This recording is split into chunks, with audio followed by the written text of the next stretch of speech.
tem um papel fundamental em tudo o que se diz respeito às crianças e adolescentes, tá certo?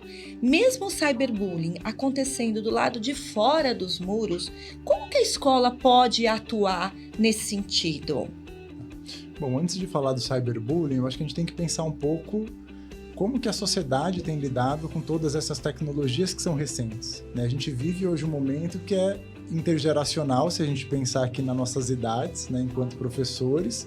A gente é de uma geração que não tinha internet, que não tinha celular, a gente foi alfabetizado e criado na primeira infância de uma outra maneira. Inclusive, às vezes é difícil a gente entender como que é a criação desses estudantes hoje que já são alfabetizados, criados desde muito precocemente nesse universo virtual das internets.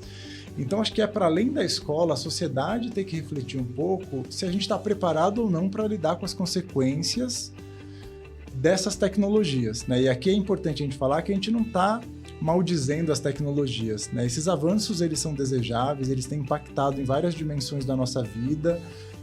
Eu acredito que eles serão incorporados de maneira produtiva no contexto educacional também, porém, a gente tem que pensar nas consequências, né? Recentemente tivemos, por exemplo, a proibição do uso de celular nas escolas, né? Isso é uma medida drástica, ao meu ver, que não me parece uma medida final, né? Em algum momento, talvez a gente tenha que entender como que essas tecnologias podem ser incorporadas ao contexto educacional de maneira saudável.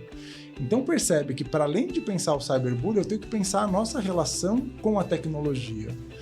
Sabe-se hoje o quanto que essa tecnologia pode estar favorecendo o processo de desenvolvimento de doenças, não só nas crianças e adolescentes, mas na gente, né? Até pouco tempo atrás, a gente tinha muito delimitado o que era o tempo de trabalhar e o tempo de ter vida pessoal. Hoje, por meio do celular, a gente embaralha um pouco isso, né? O tempo inteiro eu estou resolvendo uma questão pessoal, eu estou me divertindo, mas está chegando mensagem do trabalho.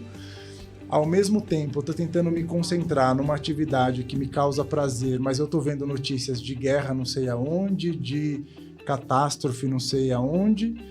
Percebe que o nosso cérebro, ele é analógico, ele não é digital, né? Então, toda vez que eu tenho esse excesso de estímulo que passa por meio da internet, da tecnologia, das redes sociais, eu estou gerando um cansaço, uma situação de estresse permanente, e isso tem causado efeitos na saúde de todo mundo, não só das crianças e dos adolescentes. Trazendo para a questão do cyberbullying, eu preciso falar de cidadania digital, né? Então, esse, ao meu ver, é o papel da escola. Eu não espero que algumas famílias consigam, às vezes, ter esse tipo de conhecimento para transferir para os seus filhos, né, e filhas. Talvez a escola tenha que ser parte desse processo educacional do que a gente pode ou não fazer na rede social, o que eu devo postar e o que eu não devo postar, né? Tem alguns fluxogramas, inclusive, que ajudam muito, né? Então a gente pode ensinar para o estudante como que ele usa a rede social. Primeira coisa, eu estou usando no tempo adequado? Será que eu não estou gastando tempo demais na minha vida em redes sociais? A gente tem ferramentas hoje em dia que ajudam a gente a controlar esse tempo de uso. A gente não tem bem estabelecido qual que é o tempo de tela que não causaria danos às crianças e adolescentes. O que a gente sabe é que quanto menos melhor e quanto mais tardio melhor. Mas os estudos ainda não falam que, por exemplo, para uma criança de 2 anos há algum nível de segurança dele usar a tela. E a gente sabe que isso tem causado problemas. Talvez no futuro próximo a gente consiga ter mais elementos para entender a dimensão desse problema para a saúde mental das pessoas, mas é fato que a escola pode sim ajudar não só as crianças, mas as famílias. Será que as famílias têm noção do quanto pode fazer mal o tempo de tela? Porque aparentemente parece legal, né? Porque a criança ela fica usando a tela e parece que ela está aprendendo várias coisas pelo celular. Ela aprende um monte de coisa sobre dinossauro, depois ela aprende um monte de coisa sobre Pokémon, a gente acha bonitinho, mas qual que é o preço que ela está pagando para estar naquele tempo de tela? A gente já sabe, ela está brincando menos, ela desenvolve menos habilidades sociais, porque o brincar, né, e a interação social com outras crianças da mesma idade ou de outras idades é fundamental para que eu desenvolva concepções de emoção, de sociabilidade, recursos socioemocionais. Percebe que o tempo de tela não é só o problema em si, porque ele está tirando o tempo de outras coisas. Estamos ficando uma geração mais sedentária, a gente pratica menos atividade física, né? Então eu tenho que entender o fenômeno da tecnologia e do cyberbullying para além, né, só da prática em si. Eu acho que a gente tem que repensar qual que é a nossa relação. Eu acho que a escola tem um papel fundamental, que é incluir o tema da cidadania digital, né? Como que eu devo me portar nesses espaços virtuais. Eu tenho que entender e eu tenho que talvez evitar de entrar em determinados lugares que são muito ruins, que são muito violentos, né? Uma prática que eu adoto. Nem sempre eu quero ficar lendo comentários de coisas de pessoas que nunca estudaram sobre aquele tema, mas que têm opiniões formadas e muito agressivas sobre tudo, né? Isso nos causa algum abalo emocional que talvez a gente tenha que saber, né? Se distanciar do celular, ter um espaço de privacidade que não é para ser postado, né? Isso pra gente hoje está ficando muito difícil de entender os limites, né? Eu, como sou da saúde mental, quando eu vejo alguém que está viajando de férias e que está postando uma foto a cada 3 minutos, ao invés de eu olhar para aquelas postagens como um sinal de alguém que está muito feliz, eu olho pelo contrário, né? Para mim, aquela é alguma pessoa que está carente, que está se sentindo sozinha, que precisa se autoafirmar e ela está buscando isso por meio da rede social.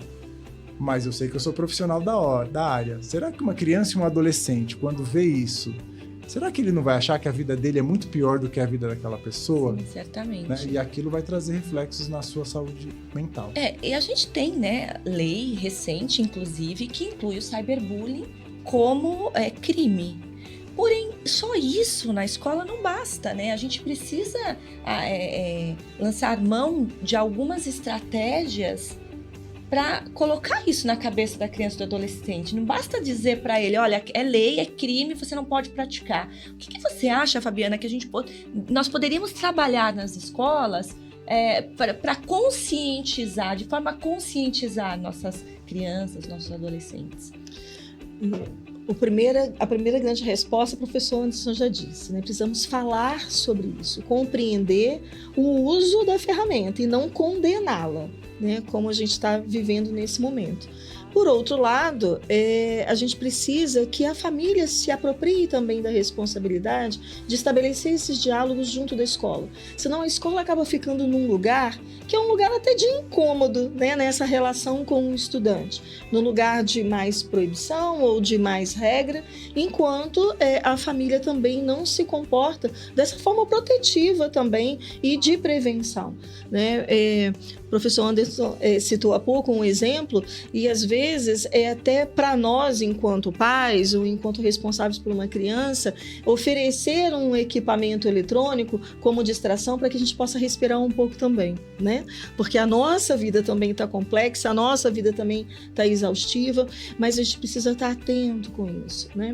E é o uso da ferramenta, é o uso da tecnologia. Então, diálogo, Michele, não tem outro caminho. Precisamos conversar a respeito disso, conversar a respeito dos danos, dos prejuízos, das consequências e oferecer outras vivências. Oferecer, seja no âmbito da família ou no âmbito da escola, vivências que sejam mais criativas, vivências que sejam mais estimuladoras, né? A gente tem pouco espaço na escola para voltar a brincar, por exemplo, né? Ambiente que seja de uma troca com a natureza, por exemplo. Então, oferecer alternativas. A proibição pela proibição, ela não surte efeito na mudança do comportamento se não for através da própria experiência de alternativas que vão ser mais saudáveis, que vão ser mais apropriadas para a faixa etária, que vão trazer novos benefícios. E tem que ser um casamento. A escola sozinha, ela não consegue, né, mudar esse comportamento, esse ponto de vista, sem ficar num lugar de chatice. Então, a família ela precisa também se comprometer com isso nas suas práticas diárias. E isso que você está falando, que o Anderson falou, Anderson, você falou uma coisa que vai contra um dos fatores da promoção da saúde mental, né? Quando você diz que as crianças ficam mais tempo na tela e mais ociosas, né? Sedentárias, praticam menos atividades físicas, como brincar na rua ou em qualquer lugar ao ar livre, né? Acaba atrapalhando também o sono, que também é um outro que promove, outro fator que promove a saúde mental, não é isso?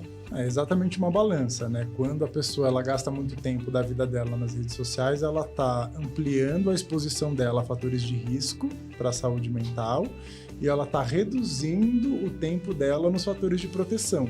Então, se ela começa a dormir menos, a ter piores relações sociais, a ser mais sedentária, tudo isso favorece os fatores orgânicos que podem comprometer a saúde mental, ao mesmo tempo que ela se coloca em maior exposição para elementos que podem trazer consequências negativas para a saúde mental. É exatamente esse desequilíbrio que tem gerado provavelmente um aumento da incidência dos casos de saúde mental nos últimos anos. Sem contar também dos aspectos da aprendizagem, né, professor Anderson? Então, há o prejuízo também no processo da aprendizagem. Você citou o fator do sono. A gente precisa do sono. O cérebro ele precisa confirmar as informações, vamos dizer assim, de uma forma muito superficial, que foram acessadas ao longo do dia. E o sono, ele faz esse equilíbrio, inclusive na produção de algumas substâncias que vão trazer também equilíbrio metabólico, que vão trazer também percepção e sensação de bem-estar para a manutenção desse estado proativo para a aprendizagem, essa predisposição para aprender. Professor, falando um pouquinho agora sobre o cyberbullying especificamente, né? Os efeitos emocionais mais frequentes da vítima, o que a gente pode entender disso? Tá. Bom, as questões emocionais, elas não diferem tanto, né? Porque quais seriam as emoções ou os eventuais transtornos do cyberbullying? São os mesmos do bullying. Então, eu vou ter que trabalhar com sentimentos e com emoções como a raiva, o medo, a ansiedade, uma certa angústia. Isso não necessariamente é transtorno, né? É uma forma natural de como a gente reage a uma situação de estresse e de violência, né? Isso já foi explicado aqui. E aí vai virar um transtorno a depender da intensidade, da duração e da forma como isso vai afetar a minha vida, né? Isso seja no bullying ou no cyberbullying. O que eu vejo como elemento mais desafiador no cyberbullying? Como eu não sei quem é o agressor, como eu não sei qual que foi o potencial de divulgação daquela informação, como eu não sei quem teve contato com aquilo, você percebe que eu começo a ter que trabalhar com muitas dúvidas. E esse, para mim, é um contexto muito ansiogênico, que a gente chama, né? Que é um contexto que produz muita ansiedade. Então, na minha visão, a questão do cyberbullying, pelas incertezas que tem, pelo método que é utilizado e pelo potencial que as próprias redes sociais oferecem de anonimato, de dissipação das informações, pode acarretar um medo para além do que é necessário, inclusive. Né? Por exemplo, no presencial, às vezes, eu sei que uma situação ela ficou circunscrita à minha sala de aula. Sim. Às vezes, ela não chegou nem a vazar da sala de aula para a escola como um todo. Na rede social, eu nunca sei quem tirou print daquela conversa, para quem que mandou, como que aquela informação está circulando nos grupos de WhatsApp. Né? Eu consigo, em alguma medida, ver quais são os comentários diretos que tem de uma postagem, por exemplo. Mas eu nunca sei quais foram as consequências para além daquilo que está no comentário que eu consigo ver. E isso gera, né, uma ansiedade, um medo adicional para além daquilo que pode ser real. Né? Então, na minha visão, o potencial de sofrimento do cyberbullying é ainda maior do que o do bullying. É por conta do alcance, né? Por conta do alcance e de todas as incertezas que estão envolvidas, né? Uma das incertezas que pode ser muito difícil de lidar é quando você tem um agressor que você não sabe quem é. Sim. Né? Aquilo passa a afetar todas as dimensões da sua vida. Eu começo a desconfiar de todo mundo que convive comigo na escola, por exemplo, ou fora da escola. Quem será que é essa pessoa que está me causando mal, que está me violentando? Que motivos ela teria para fazer isso? Percebe que lidar com essas incertezas vai causar um grau de sofrimento muito alto, dificulta muito a tomada de providências por parte da família, por parte da pessoa, mas é preciso, né, lembrar que a gente já tem dispositivos hoje, inclusive lei, para que o sigilo das redes sociais possam ser quebrados, para que a gente possa identificar quem é esse agressor e tomar as providências, né? Falaremos mais sobre isso daqui a pouco.